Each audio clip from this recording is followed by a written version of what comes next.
അങ്ങനെ നമ്മുടെ പുതിയ താമസം, പുതിയ കാഴ്ചകൾ. ഇപ്പം നമ്മൾ കാണുന്നത് ബാൽക്കണിയിൽ നോക്കുമ്പം സൺസെറ്റ് കാണാൻ പറ്റും. അത് നല്ല രസമുണ്ട്.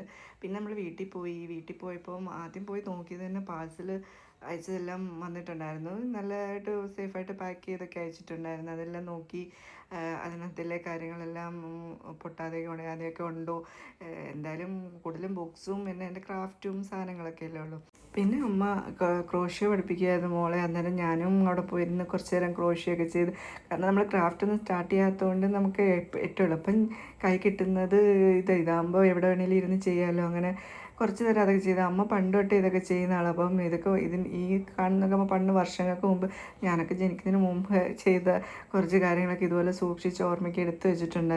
അമ്മ പണ്ടും ഇതുപോലെ ഒരുപാട് കാര്യങ്ങൾ ക്രാഫ്റ്റ് ആണെങ്കിലും ഒക്കെ ചെയ്യുന്ന ഒരാളായിരുന്നു. അപ്പം ഞങ്ങൾ ഇതൊക്കെ എനിക്കിതിലൊക്കെ ഇൻട്രസ്റ്റ് വന്നതുകൊണ്ട് ഞാനിപ്പോൾ ഇതൊക്കെ എടുത്ത് സൂക്ഷിച്ച് വെക്കും. പിന്നെ അമ്മ സ്റ്റിച്ച് ചെയ്യും. അപ്പം ഞങ്ങൾക്ക് കുഞ്ഞിലെ നമ്മുടെ ഡ്രസ്സുകളൊന്നും പുറത്ത് കൊടുത്ത് ചെയ്യേണ്ടതില്ല. അതുപോലെ അമ്മയെല്ലാം ചെയ്യുന്നത്. ഇപ്പോൾ അമ്മ ലേറ്റസ്റ്റായിട്ട് ഇപ്പോൾ ഫ്ലാറ്റിൽ വന്നപ്പോൾ എനിക്ക് മാറ്റ് ഒരു ക്രോഷ്യോ മാറ്റ് നമ്മുടെ ഡൈനിങ് ടേബിളിൽ ഇടാൻ വേണ്ടി അവിടെ വന്നത്. പക്ഷേ എൻ്റെ കയ്യിൽ അവൈലബിൾ ആയിട്ടുള്ളതെന്ന് കുറച്ച് ത്രെഡേ ഉള്ളൂ. അത് വെച്ചിട്ട് എങ്ങനെ ഒരെണ്ണം ഉണ്ടാക്കാമെന്ന് വിചാരിച്ച് ചെയ്തതാണ്. പിന്നെ ഇതാണെങ്കിൽ എൻ്റെ സിസ്റ്റർ ഇൻ ലോയുടെ ഹസ്ബൻഡിൻ്റെ സിസ്റ്ററിൻ്റെ മോളാണ്. അപ്പോൾ മോൾ കുഞ്ഞു മോളാണ്. പക്ഷേ അപ്പം ഭയങ്കര ക്രാഫ്റ്റിലൊക്കെ ഇൻട്രസ്റ്റ് ഉള്ള ആളാണ്. അന്നേരം ക്രോഷ്യോ ചെയ്യാൻ പഠിക്കുന്നുണ്ടെന്ന് പറഞ്ഞിട്ട് കുറച്ച് ത്രെഡും ഒക്കെ ആയിട്ടിരിക്കുക. അപ്പോൾ എനിക്കും ഇൻട്രസ്റ്റ് ആയതുകൊണ്ട് ഞാനൊരു പേഴ്സ് പോലെയൊക്കെ ചുമ്മാ ഉണ്ടാക്കിയതാണ്. പിന്നെ കാണാൻ പോയത് ഉത്സവമാണ്. നമുക്ക് ഏറ്റവും കൂടുതൽ മിസ് ചെയ്തിരുന്നത് ഉത്സവവും കല്യാണവും അങ്ങനെയൊക്കെയല്ലേ.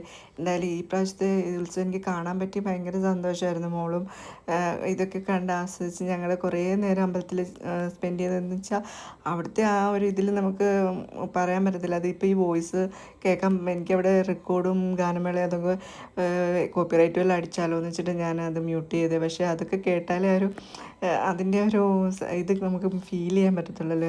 എന്തായാലും ഈ പ്രാവശ്യത്തെ ഉത്സവം നല്ല ഗംഭീരമായിട്ട് ആഘോഷിച്ച് നമ്മൾ ലൈറ്റും ഒക്കെ കണ്ട് കുറേ നേരം അമ്പലത്തിൽ സ്പെൻഡ് ചെയ്ത ഫുൾ അമ്പലം നടന്നെല്ലാം കണ്ട് മോളെ കൊണ്ട് നടന്ന് ലൈറ്റും കാര്യങ്ങളെല്ലാം കാണിച്ചു കൊടുത്ത്. പിന്നെ ഇഷ്ടംപോലെ കടകളും ഒക്കെ ഉണ്ടാവുമല്ലോ. നമ്മളതെല്ലാം നോക്കി സാധനമൊക്കെ വാങ്ങിച്ച് ഇങ്ങനെ നടക്കുമായിരുന്നു. എന്തായാലും കറക്റ്റ് സമയത്ത് നാട്ടിലെത്തി ഇതിലൊക്കെ പങ്കെടുക്കാൻ പറ്റിയത് ഭയങ്കര ഭാഗ്യമായിട്ട് വിചാരിക്കുകയാണ്. ഇനിയും ഇതുപോലെ തുടർന്ന് ഓരോരോ വീഡിയോസ് വരുന്നുണ്ട്. എല്ലാവരും കാണണേ. അപ്പോൾ താങ്ക് യു.